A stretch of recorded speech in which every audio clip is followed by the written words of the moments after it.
So obviously our New York Comic Con panel was a really important topic to us, right? Like super close to our hearts as a studio and as a game, Sea of Thieves, right? Is that ever since the start of Sea of Thieves, right, we've always had this vision of creating this type of multiplayer experience that takes the best thing about like shared world games and those encounters with other players, but maybe reduces some of the barriers to entry for players, right? We wanted to make it more welcoming and friendly, and we wanted to bring people in to this kind of nice environment and hopefully turn around some of those expectations or preconceptions that they've got about multiplayer. Early on we learnt, like when we were prototyping and experimenting with lots of different ways to do this, right? Because we wanted to give as much freedom to players as possible, right? Yeah. We wanted to let you do anything initially. Yeah, and we soon learned that that wasn't the path to crew harmony, right? So like when you could first get the treasure chest and it was individual pieces of treasure that you could take out or you could share. And we had friendly fire and you could kill people on your own crew, and it became kind of the done thing that was, you were always waiting for the knife in your back. Like unfortunately it wasn't a rare thing that we thought it would be. It happened all the time, and then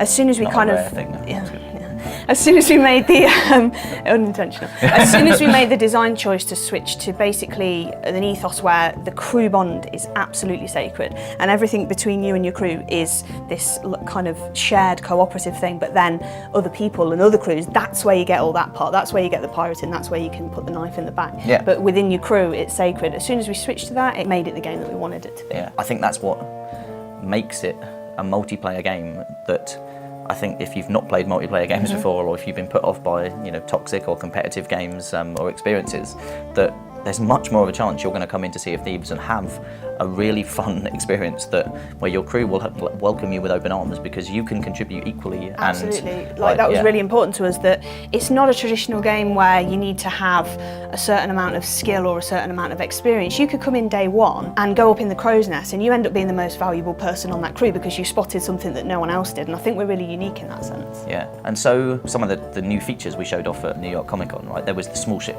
right, which for us, that's not just kind of a different way to play, but it's an avenue into multiplayer, right? Definitely. For people, we know that there are people out there who might look at Sea of Thieves and think that's like the type of game that I want to play, but I'm not really sure about playing with other people.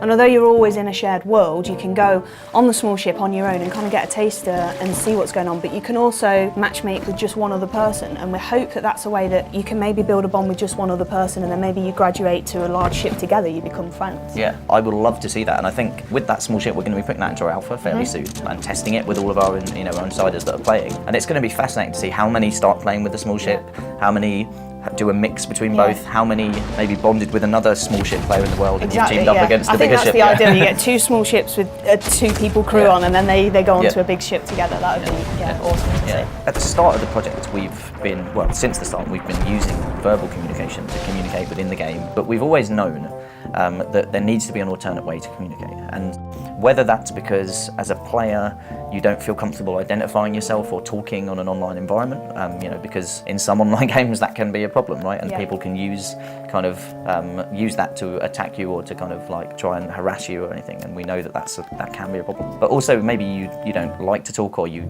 maybe have a speech disability or a hearing disability, or maybe it's even situational, like maybe you've got kids asleep and you can't, like you normally do, but you can't this time. Like there's a ton of reasons why people might not be able to use their mic. Right? Yeah, absolutely. And so the non-verbal communication system has been kind of requested by our players, and it kind of, for some people it might be an avenue for them, again, like the small ship is an avenue to kind of come into a multiplayer game, this could be an avenue to start communicating with others, start building a bond, start making friends, and then maybe you feel comfortable enough, if you're able to transition across to voice chat. So as much as we endeavour to build everything with this social like bonding and the crew bond being sacred, we know there are still occasions where you might get someone on your crew who's not partaking in the cooperative nature.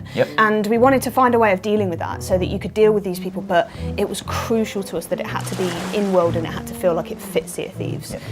So our solution to that, which we talked about at Comic-Con, was that we allow the crew to vote like an uncooperative player into the brig. The way the brig works, like you vote as a crew to put someone who's being unruly or kind of not cooperative or is constantly dropping the anchor or pick whichever of your favourite feedback topics about unhelpful players in the alpha, right? And so you can put them into the brig, and you can go and laugh at them and vomit on them, like do whatever. But if they're sorry and you want to give them another try, then you can actually vote them out as a crew. That was really, really important to us, that it wasn't kind of like a black and white, this a done deal, somebody's done something and that's it, they're out of the game. Like we wanted to give people an opportunity to learn from their mistakes. So they come into Sea of Thieves, maybe they are like upsetting the crew, but maybe they don't really realise the kind of the boundaries, and then they're put into the brig, they have a little bit of time to think about it, they get let back out, and then hopefully they'll kind of modify their behaviour, and it gives them the chance to do that. So one of the things we were really excited to kind of reveal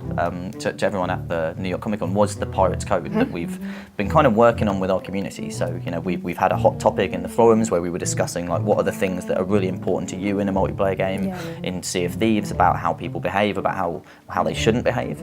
And so we've worked kind of really hard to craft that code in a way that's clear to players. And we're hoping that because us and our community have created this together, when it comes to kind of enforcing it, it's not just down to us, it's not just down to our customer service team, and you know, it's down to the players in the game. Like it's this Pirates Code that you're signing up to, and that you're role playing as pirates in Sea of Thieves, and you should be doing it in the way that is, you know, respectful of other players. And sure, be a pirate, right? There's a set of behaviours that you expect to be able to do as a pirate, right? But you have to do it respectfully, and you shouldn't be kind of being abusive or being, you know, like discriminatory or whatever. So be a cool pirate. There you go. Be a cool pirate. Yeah.